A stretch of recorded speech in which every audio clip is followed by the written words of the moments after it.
ዌል ባለፈው እዚህ ጋር ነበር ያቆምነው። ግን ኢቨንት ምንድን ነው የሚለውን ነገር ዲፋይን ለማለት ሞክረናል። Event is a subset of sample space that can be designated by different letters, maybe A, B, C, whatever you need. So, just event ማለት በማቴማቲክስ እንደምታውቁት የአንድ ሴት just አባል የሆነ አንድም ሁለትም ሶስትም ኤሌመንት ያለው just አካል ማለት ነው። So here in probability, simply event is a subset of sample space, and it can be designated by letter A, letter S, and so on. So, for example, if we toss a coin,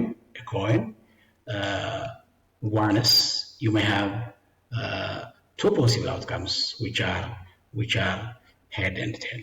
So, if you put a set for head, then this is what subset, or just an event, or we can say also, or we can build a set of tail, a set that contains tail. Then it can be what an event, which is a subset of the sample space.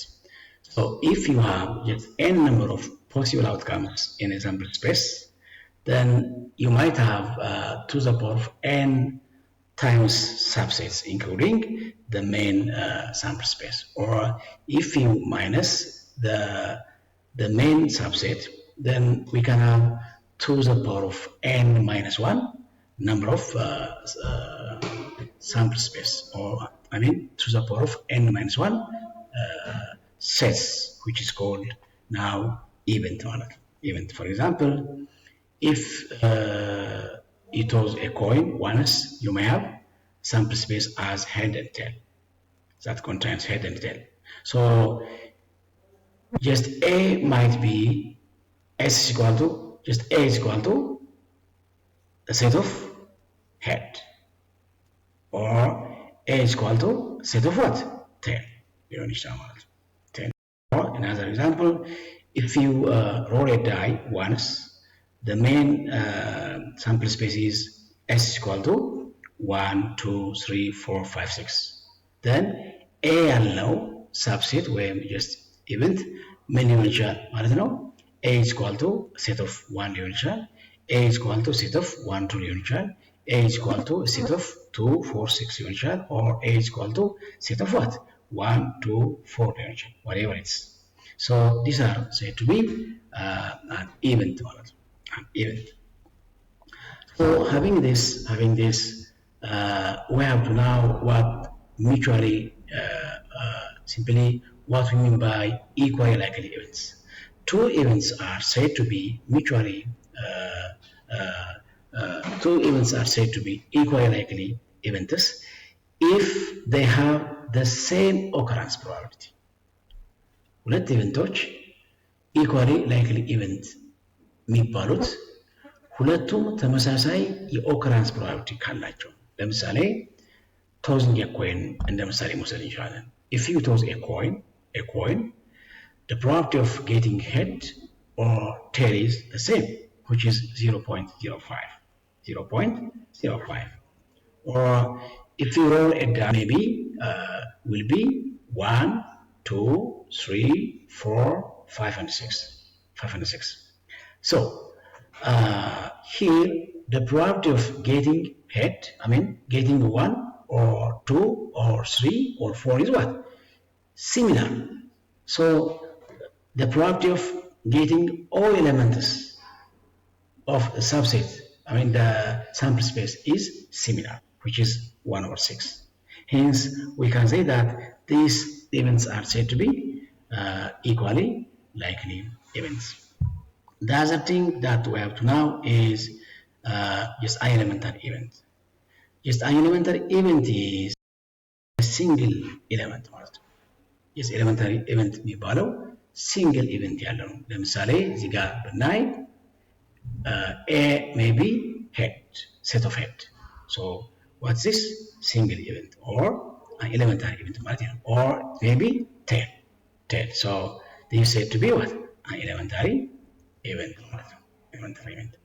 The other thing that we have to now in the concept of probability is mutually exclusive events. ስለዚህ ሁለት ኢቨንቶች mutually exclusive ናቸው የሚባለው መቼ ነው? ሁለቱ በተመሳሳይ ሰዓት happen የማያደርጉ ከሆነ ማለት ነው። happen የማያደርጉ ከሆነ ምን ይባላሉ? mutually exclusive event ይባላሉ። Look here. Look this diagram. Here is A and here is B, which is A and B. Here, A and B just has occurred or they have occurred simultaneously. M is equal to B is equal to, so they have common value or they have occurred simultaneously at the same time. Hence, they are not said to be what? Mutually exclusive. But on the other hand, if you look this diagram, which is A in the red one and B in the blue one, they have no common value. That means they never or they do not occur simultaneously or they do not occur at the same time. So they are what? Disjoint. የጋራ የሚባል ነገር የላቸውም ወይም ሁለቱ በአንድ ጊዜ በተመሳሳይ ሰዓት happen አያደርጉ ማለት ነው። So this type of events are said to be mutually exclusive. If they are also mutually exclusive, then we can find probability of A intersection B as the product of two events. I mean the probability of two events, probability of A times probability of B አድርገን ማግኘት እንችላለን። ይሄ ስለሆነ ቶሎ ለማለፍ እንሞክር። Then the other thing that we have to understand here is that independent event ማለት ምን ማለት ነው? Independent, two events are said to be independent if and only if the occurrence of one event does not affect the occurrence probability of another event. ማለት ነው ሁለት ኢቨንቶች ኢንዲፔንደንት ናቸው የሚባለው መጀመሪያ happen ያደረገው ኢቨንት የሁለተኛውን ኢቨንት happen የሚያደርግበትን probability affect የማያደርገው ከሆነ ምን ይባላል? The two events are said to be independent. On the other hand, if the occurrence of one event affect the occurrence probability of another event, then they are said to be what? Dependent. በተቃራኒ ነው። So አንደኛው ኢቨንት መጀመሪያ just happen ያደርጋል then ሁለተኛው ኢቨንት happen የሚያደርግበትን probability የመጀመሪያው ኢቨንት happen ማድረጉ affect የማያደርገው ከሆነ ምን ማለት እንችላለን ማለት ነው? They are what? Independent. But የመጀመሪያው ኢቨንት happen ካደረገ በኋላ ሁለተኛው happen ለመሆን የመጀመሪያው ኢቨንት affect የሚያደርገው ከሆነ ምን ይባላል ማለት ነው? Dependent event ይባላል ማለት ነው። Dependent event ከዚህ ጋር ማየት እንችላለን። ለምሳሌ in tossing a coin you may have head or tail. But if the first result is head, then again you may toss. Then it may be also head or tail. But the first head occurrence will not affect the second occurrence, either to be head or tail one. So ራሱን የቻለ እያንዳንዱ ኢቨንት ራሱን የቻለ ከሆነ በአንደኛው ኢቨንት ዲፔንድ የማይሆን ከሆነ ምን ይባላል ማለት ነው? ኢንዲፔንደንት ኢቨንት ይባላል ማለት ነው። ኢንዲፔንደንት። ስለዚህ ይሄንን ቅድም ያልኳችሁ ስለሆነ መድገም አያስፈልግም። ሌላኛው ኮምፕሊመንት ኦፍ ኢቨንት ነው። እንግዲህ አንድ ኢቨንት ኤ ይባላል። ኢቨንት ኤ then just ኢቨንት ኤ just happen የሚያደርግበት just probability አለ። then ወይም ደግሞ just አንድ ኢቨንት just happen ያደርጋል ብለን ብናስብ ያን ኢቨንት happen የማያደርግበት ማለት ነው ኮምፕሊመንት ማለት ነው። ለምሳሌ አንድ ተማሪ ኤ በሆነ ኮርስ ላይ ኤ የሚያመጣበት ፕሮባቢሊቲ ካል then ኤ የማይመጣበት ፕሮባቢሊቲ ብለን እንፈልግ እንችላለን። ወይ ደግሞ ኤ የሚያመጣ ከሆነ ኮምፕሊመንቱ ምንድነው? ኤ አያመጣም ማለት ነው። ሶ በፕሮባቢሊቲ ኮንሰፕት ኮምፕሊመንት የሚለው መልኩ በዚህ መልኩ መረዳት ይቻላል። ሶ ፎር ኤግዛምፕል if the complement of A is given as just A complement, then probability of A complement is equal to 1 minus probability of A because probability በ0 እና በ1 መካከል ስለሆነ አንድ ሲቀነስ A happen የሚያደርግበት probability ይባላል probability of A complement ይባላል ማለት ነው A complement ማለት ነው well ይህን ካል ስለ permutation የተወሰኑ ነገሮችን እንበልና በኋላ ዲቴል እናያለን አሁን ግን permutation ማነው ስለ ካውንቲንግ ቴክኒክ ማለት ነው ካውንቲንግ ቴክኒክ በሶስት መልኩ ካውንት ማድረግ እንችላለን ፋንዳሜንታል ፕሪንሲፕል ኦፍ ካውንቲንግ ይባላል permutation or arrangement ይባላል combination or selection ይባላል so በእነዚህ በሶስቱ መንገዶች ካውንት ማድረግ እንችላለን ማለት ነው ለምሳሌ የመጀመሪያውን እንመልከት fundamental principle of counting or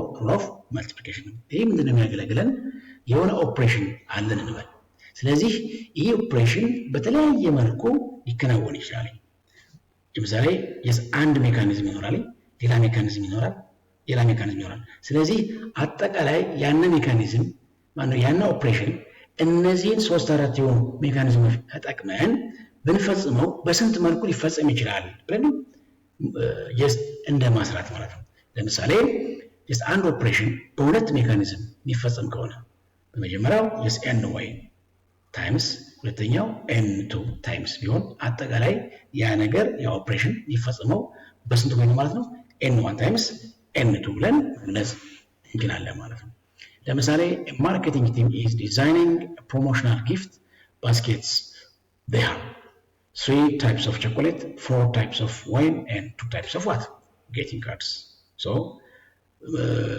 ሶስት አይነት ቸኮሌት አለው አራት አይነት ወይን አለ ሁለት አይነት ደግሞ አለ ግሪን ካርድ ስለዚህ አጠቃላይ ፕሮሞሽኑ በስንት መልኩ መሰራት ይችላል ነው ያለው ስለዚህ ይሄን በቀጥታ ማባዛት ነው 3 ሲባዛ በ4 ሲባዛ በ2 በአጠቃላይ 24 ወይስ አሉ ብለን ማስቀመጥ እንችላለን ማለት ነው ስለዚህ አሁን ለጊዜው ከዚህ ጋር እናቆምና ቀጣይ permutation እና combination በተመለከተ በደንብ አድርጌ አቀርብላችኋለሁ እስከዛ ድረስ ሰላም ቆዩ ነገር ግን ቻናሉን ሰብስክራይብ አድርጉት ለጓደኞቻችሁም ሼር አድርጉ ታንክ ዩ